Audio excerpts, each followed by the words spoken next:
Today we have a Bloody Fall Stavros on other side. Welcome.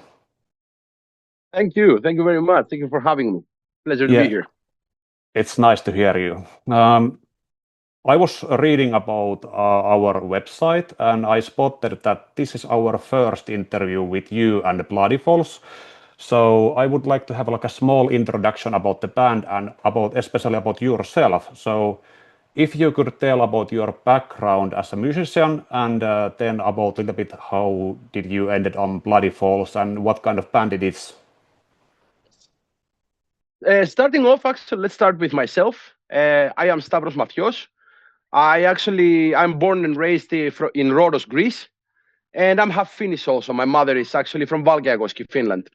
That's the reason why I actually moved here because I had somewhere to start. But the point is like that I started playing guitar around when I was 16 years old. That would have been 2005, somewhere around there, 2005, 2006, in between there. I started playing guitar. And I started writing music immediately. And in Greece, you cannot really easily, especially when you're living in an island, you cannot have easily actually like a music career in metal because there's not enough audience. Really difficult to tour because going from island to island, and even if you go to the islands, they don't really have venues for you to play. Only chance you have is if you're living in central Greece, like Athens, North Greece, and stuff like that. So I actually thought to myself, what would be the best option actually? And I was like, hey, I'm half Finnish. Might as well actually I move to Finland. So I took the decision in 2012 and I actually came to Finland. I met actually some people here in my first year. One important person I met, Mikael Björkman, that he really helped me with everything. He helped me actually socialize with other musicians that he knew of. And we formed a band that was called Exalt Genesis at the time. I was the leader of the band. I was writing the music, and the band was going great. But then we had actually like two band members quitting at the same day. The singer and the guitarist quit at the same day. And luck had it that Marko Makinen, the present guitarist of Bloody Falls, actually came into the picture. He wanted to sing for the band. So Marko joined the band. As years progressed with Exile Genesis, Marco actually and I decided that Marco should pick up the guitar also. So because Marco originally he's a bassist besides a singer, and he picked up the guitar, so he was playing guitar and bass at the same time. Sorry, bass. Sorry, my mistake. Guitar and vocals. And at the same time, actually, that he was doing those things, I was feeling limited on my writing because I couldn't write the complicated things I wanted to write because I need to have them simple so Marco can play and sing because Marco didn't lack the experience of guitar playing at the time. So we decided to get a singer. We got a new singer, and Marco just became the guitarist. His name was Tana Watsongprem. And it was at that time, it was the year 2017, that we decided, like, let's put Excel Genesis to rest. The band wasn't going where we wanted to go. We wanted a complete different change. And thus, me and Marco came up with Bloody Falls. We created the band Bloody Falls. And we already had started working on an album. We replaced the bassist at the time, and Mika Lehtinen came, the present bassist, joined the band. He was a friend of Marco. They were playing together actually at the same band, Marco's band named Deathing at the moment. It used to be named CCMF. And after that, actually, like we released the album, we released Thanatos. It was the first album that we released. And we replaced the drummer shortly after. And we got actually Rami Partiainen, that he's the present drummer of Bloody Falls. And as we progressed, I started writing Burn the Witch. Marco was helping a lot with a lot of riffs, a lot of ideas. We got it together, but we actually felt that Tana wasn't the right person for the vocals, for the vision that we had, and for that album and moving forward. We also had a little bit of an indifference on goals, also where we want to head career wise. So we decided to replace Tana, and the last piece missing that was Antero. He came to the picture, and now we have the present lineup that we have to this day started at 2019. 2020, Burn the Witch was already ready, but because of COVID, we released 221. But the point about this is that we consider the Burn the Witch to be the real start of Bloody Falls. The Athanatos album was too experimental. We were still finding what direction Bloody Falls should go. So by Burn the Witch, we had more pinpointed. And what Bloody Falls is, the fastest way to describe it would be melodic, death, black, groove, metal. All those fused together, and you have Bloody Falls. So I think that's pretty much covers the whole picture of how it all started, how the band came together, and all the band members came together. Yes, there was a you almost answered on my next question about because I even though like a band's it's easy to read what kind of music you are doing and what kind of genres you are producing, but I still want to hear from you about like how would you describe what kind of music Bloody Falls is? Hmm. Bloody Falls is aggressive, it's dark, energetic, and usually has a story to tell. Not necessarily a story out of life, it's many times fictional, but tends to have really nice stories actually. When you read the lyrics, the stories tend to be really nice. Like it can be inspired from seriousness or it can be inspired from life, like all of them, but the majority is mostly fictional. But Bloody Falls in a nutshell is a combination of many genres into one. We try not to overcomplicate it and not to make it too obvious or to pinpoint immediately, let's say, what genre. But hey, what band isn't inspired by other genres? It's not like you can just reinvent the wheel, kind of like it's already been invented. So you just take those pieces and you try to make something unique enough to stand out from the crowd and not be just another band that plays, let's say, another Iron Maiden type band, another Metallica type band, or just a thrash metal band, or this and that. We try to do something a little bit more different. And this weird combination that we're doing that is the black metal and groove metal. And also we have a lot of melody in this. There are not that many bands that they do exactly what we do the way that we do it. So I think that's the best description if that covers your question. Could you tell about more about your role in the band at the moment? My role specifically, I am actually the leader of the band. Since I am the Bloody Force is basically an extension of Excel Genesis. Excel Genesis was my band basically, but Bloody Force started as mine and Marco's band, but it has become all of us, like all five of us. It's our band, our baby. We all contribute, but I am still the majority songwriter. I write usually, like if I stop writing, pretty much Bloody Force will die. Yeah. Like all band members acknowledge that. Marco, that is a big contributor also, he usually sends the riffs to me and I make the riffs into order or the songs into Bloody Falls form and stuff. But Marco still gets the credit and everything because that's, I think, the way it should be, because I just rearranged riffs. I don't necessarily take credit for Marco's work. But at the same time, like without me, yes, Bloody Falls is not Bloody Falls. Yes. So yeah, the leader, pretty much. Yes, and there was this mention about you are the songwriter, and what kind of bands inspire you? My main inspirations that have come, but let's start actually with the general picture before we pinpoint it Yeah. to the main ones. I would say the general picture is everything, every single piece of music that I have liked over my life. Like it can be from Michael Jackson to Scorpions to early things that I was listening, that my mom was listening. And then I got into Iron Maiden and goes on and it evolved. So, and of course, movie soundtracks, really big part of life for me. But I would have to say that main inspirations, when you start pinpointing it, that after all the years of listening to music, would be more like, yes, Iron Maiden, Rotting Christ, Lamp of God, a little bit like Children of Bottom, some Amon Amarth there and there. Like those are the main things, at least the main bands. But when it comes now to the music writing, okay, that it's difficult to pinpoint. It can be anything. It could be that I'm just watching a movie and maybe it's a movie that I've seen before. Let's say it's The Last of the Mohicans or something like that. That I love the soundtrack of The Last of the Mohicans. I have actually a YouTube version of it that I've done a unique metal version of it, and it's fantastic. Uh, Point being that I would listen to that, and something clicks inside of me, and I'm like, I feel like I want to do music. It's a feeling. You have a feeling, and everything, and I just pick up the instrument. I start writing. Whatever comes, either it's gonna be great, and I'm gonna come up with a full song, or maybe two or three full songs, or maybe I will come up with five riffs, and if they're not feeling now that it doesn't feel now that's the time to make them full songs, I just leave them in the storage, basically on a hard drive, waiting for later on in the future. Many times, if I don't feel that I have inspiration, I revisit my old tabs, what I have written. I write them in Guitar Pro, and I re-listen to all my old stuff little by little. There's thousands of them, so kind of impossible to do it in one day if you want to search all of them.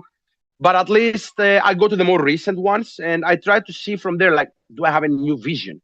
So I kind of inspire myself with my own music, like because I revisit them and I rewrite things and I create new things.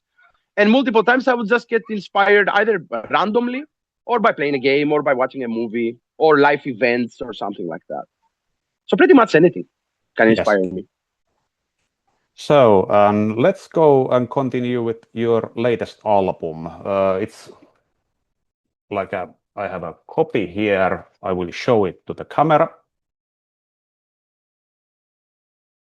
And it has been described as like there is like a biblical themes, Mhm. horse riders of apocalypse, and dark side of humanity kind of themes.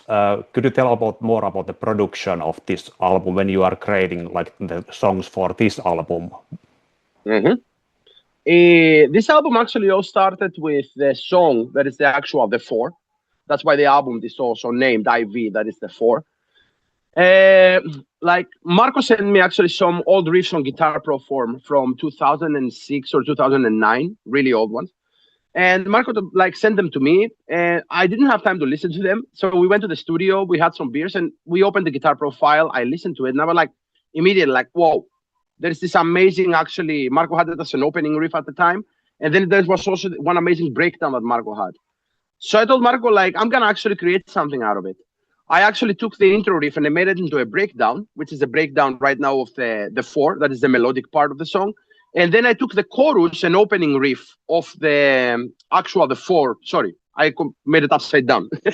I took the breakdown of Marco's Guitar Pro and I made it into an opening riff and chorus for the actual four. And I just altered a couple of notes there and there on both riffs, and I created the song. So that actually triggered the whole album idea. And because Bloody Falls, we have actually, like in the previous album, spoken a lot about biblical things and stuff like that, like Amartya, that is Abel and Cain, like stabbing his brother on the cover and stuff. And it's the father of sin inside, like on the previous album, Burn the Witch. We have a lot of the biblical, like, stories inside our albums. I decided, like, you know what? Let's continue the trend, actually. Let's continue this path that we have taken, actually, and evolve it more now towards the apocalypse. Like we had before Abel and Cain, so it was basically in the beginning, the root of murder, where it started all. And now we have the four horsemen rising. So I wrote lyrics about the four. And it was then the funny realization that we were at the studio and Marco mentioned, I think, that, man, it's the fourth album. And I was like, dude, you know what? This should be the fourth song in the fourth album, that the album should be named The Four. Like it should be the 444. And we were actually planning to release it also, the song The Four. We were planning to release it as a fourth single.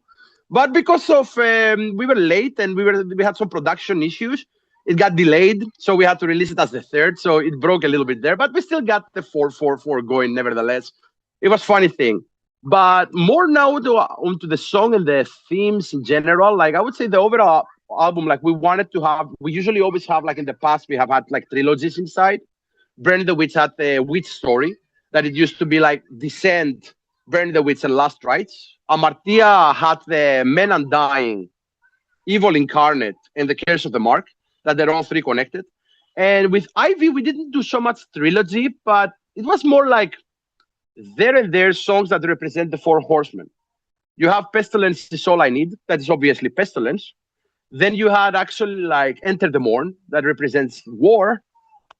Then the Black Death, it was more about death. It wasn't so much about pestilence, because pestilence brought the Black Death, but death was the one collecting all the souls. The only one that we didn't actually wrote was Famine. And the only reason actually that we didn't do that is because the song existed in the album, Famine. But then I created Mother, Your Son is Bleeding. And it was way too good of a song to pass. So we ditched the song that was supposed to be for Famine. We took it out of the album and replaced it with Mother, Your Son is Bleeding. It was a good strategic move, actually, but nevertheless, like it was the only horseman that didn't get mentioned. But it's okay. He's mentioned in the four, the actual song that covers all four horsemen. Yes. So kind of like the gist of it, it was like there, like the apocalypse and this and that. Like we like that topic. I personally, especially because I write usually those kind of stories. Because when you go to Marco's lyrics, Marco has in this album, he has the Churn and Doom to Repeat. He wrote the lyrics. Marco is more about the a post-apocalyptic future, more about the present state of the world, more about humanity repeating its mistakes. Marco likes a little bit more this kind of topics. And then you have Antero's lyric writing. That Antero wrote Enter the Morn, which wasn't supposed to be for war, but we altered it because it was war themed, so we made it for war. And also he wrote By My Own Grave, the opening track. That's a little bit more personal story of Antero, that Antero had some own experiences in life and he put them in lyrics form. It's not exactly how things happen, let's say, but it is basically like a story from his life. So everybody has their own way, of doing things, and we just try to always write. We have this bubble that you cannot stray too far from it. If we're talking about the apocalypse, you cannot start talking about rainbows out here. You're gonna talk things around, like there's still gonna be a grim, dark topic. You cannot go too happy or too off topic. So if that covers like the question. Yes. And I was listening your album after the bar Kotelo gig, and I was Yeah. Comparing it to your previous albums and productions, and I think this reminded a little bit more about the Bird the Witch album rather than the previous one. So was that like a decision that was like on purpose, or was it like a more like an accident, or? It just happened, go with the flow. Kind of like because the first song that it was written was the Four and maybe Wrath. Wrath existed, I think, before the Four. I had it already, but at the same time, they were both aggressive. And I started writing music, and Marco started providing riffs and this and that. And kind of like it went there. Like it started becoming aggressive on its own. Like nobody was angry, nobody was unhappy, everybody was like really happy. Just writing was writing, you get the flow, and then it started going towards the aggressive side on its own. So it took a life of its own, literally, and stuff. We didn't force it. It was really naturally made, actually, the album, and it was just because of the first 2-3 songs that were that aggressive that it just followed the same path. It didn't stray away. So yeah, it was not actually on purpose that it would sound more like Burn the Witch, or that it would try to sound more like I Met My Death, or more like Sorrow Is My Name, like to name songs or something like that. It just went there. Yes, and then I'm going to ask you a question that usually Finns are quite bad at. If you have to promote your band, I would like to hear why you are so good. I believe we are unique. I believe that what we do, nobody else does. I believe our shows are amazing when we give live performances. We have this unlimited type of energy that we don't even understand how that's possible, having children and being dead most of the time home, and then you go on the stage and you have this energy. But I truly believe that also we are, all of us, really passionate about what we do. We love what we do. All 5 of us are really into it, and we are really having amazing chemistry. All 5 of us, we're like brothers with the guys. We're best friends. We love each other, and we just go forward as one. You know what I mean? There's no friction. When there's this much good chemistry going within a band, you have this really good team. I believe the road to success, it's more clear than having turmoil inside the band. There are always gonna be some fuck ups with turmoil, with problems and this and that. We don't have that. Everything's so harmonious, so beautiful, and so much good team working. And I believe that all 5 of us are really talented at what we do. So that's actually some extra points there. So I believe we really have actually like that little edge in comparison to many other new bands that are coming out. We have that little edge that we might actually like do it. We might actually break through. We might start touring the world, and we might have actually millions and millions of followers. I truly believe that. That's the reason I'm in Finland. I've given my entire life for this. So I hope it happens. What are your next big plans? Right now, actually, we are trying to get out of Finland. That is the biggest goal right now. Since we just released an album, we are not in a hurry to start production for a next record. Of course, we have started writing material already. We have actually some finished songs and stuff written. But this is not a priority right now. The writing process is not a priority. We can release an album in 2 years or something like that. It's not a big thing right now. So basically, the big plan is that get out of Finland. Like, we want to tour. We want to go to Germany. We want to go to Sweden. We want to go to Eastern Europe. Like, there's Poland, this and that, many countries there that they're waiting for us. We know we cannot get to the US, and we have like so many fans there, Latin America and North America. There, everybody's asking, when are you coming to US? When are you coming to America? And we're like, little bit expensive. Like we are not as big as you think we are. Like because many people have the misconception that when they see big Spotify numbers, they assume that these guys are huge. You know, like no, we all have still day jobs. We all still have debts. We all still have actually to struggle through life. Music doesn't pay the bills. Actually, like the numbers are just numbers. You all need to remember that there is multiple people working behind it. We don't get all the money directly to us, and even if we do, we have to invest that money for next records, this and that and that. So basically, yes, like US and those places are out of the question, at least for the next 2-3 years easily. But next year we are desperately trying to go to Germany and Central Europe to get our feet there, because we know we have big fan base and they're dying to see us, and we just need to get there. So that's the plan. Next year is go to a tour outside of Finland. Are there some bands that you would like to have a tour? Yeah, actually, like honestly, hey, the last gig that we had actually was an amazing lineup. Actually, Numento, Bloody Falls, Torchia. We were actually really on fire, all three bands, really, really talented bands. So I believe that that would definitely attract actually a lot of people. Yeah. If there was, and we're talking always about like tours right now with the same size bands. Okay, we're not talking about like some bigger band for us to open and stuff like that, because that's not really up to us. That's just opportunity. If an opportunity comes, and most of the time it's a buy-in slot, it's not gonna be level field playing. You know what I mean? Like, Yeah. so if we're talking about same size bands actually like that we are, yes, Torcia and Numento definitely. And if you had to add something else in the equation, like a couple of more bands, we really like Progeny of Sun. They're really fun guys. We really like them. They're really talented. Their music is energetic. It's powerful, so it could work really nicely. And also Voidfallen, actually. Those guys are actually, they're good friends of ours and stuff like that. And their music is actually really, really also kind of like moody, dark, that it can easily help with the whole atmosphere. So I would say, ironically, all of those bands that I mentioned, they're in Death Agency, as so we are. Yeah. But that's the reason we have all played with each other. You know what I mean? We don't go as strangers and meet there. We know where we're heading. We know that we get along. We know it's gonna be great, and we know that we are all talented and that people are gonna come and watch. So I think those are my options actually. Yeah. So any bands who are listening now this interview, take a hint. Yeah, pretty much. Yeah. But just a final question about this new album. Yeah. If you had to pick one of your favorite songs from there, what would it be and why? Okay, this is a really complicated question actually. Yes. Do you know why? Like it's I'm gonna explain first why, and then I'm gonna take a pick, even though it's really difficult to choose usually. Yeah. This has been the first album that we have created that all 5 band members cannot pinpoint which one is their favorite song, because it changes every time. Every time you think like this is my favorite, you go listen to the whole album, you're like, god damn it, no, I like this, no, I like the other one, but I like that one also. You're all the time second guessing yourself. Like also all the songs are really strong. That is really difficult for one of the songs to jump out as the best one. In the previous album, Namartia, it was really easy. For me, it was immediate. Like you asked me, like, what was your? I Met My Death. One of the best songs I've ever written. I love I Met My Death. And if you ask me for, and maybe like, okay, like what other option? Sorrow Is My Name, like second best song.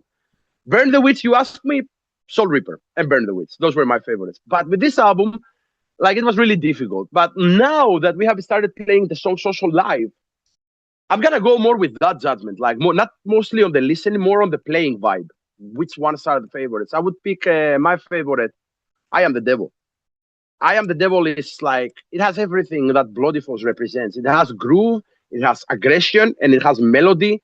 It has amazing lyrics, and it's just the whole picture. It's the good Bloody Falls promo song. Like you want to push Bloody Falls to somebody, if they don't like I Am the Devil, they're probably never going to like any song that Bloody Falls has ever done. So I would probably say, I Am the Devil. And if I had the second choice, it would be Black Death, most likely, the last song. Where we can find your merchandise and the albums? At this moment, all merchandise can be found from the Art Gates official store. If you just Google Art Gates Records and Bloody Falls together, you're going to find immediately the store page. and you can buy anything you wish. And the other option, of course, is to contact us directly via any social media platform. Actually, you can directly contact us, and we can make it happen. Yes, and we'll put the links on the description box and the video itself, so it's easier to find if. Yes. But hey, thank you so much. Thank you so much for the interview. Like, first time and hopefully not the last. Yes, and we'll see. So. Yes, definitely. Thank you. Have a good day.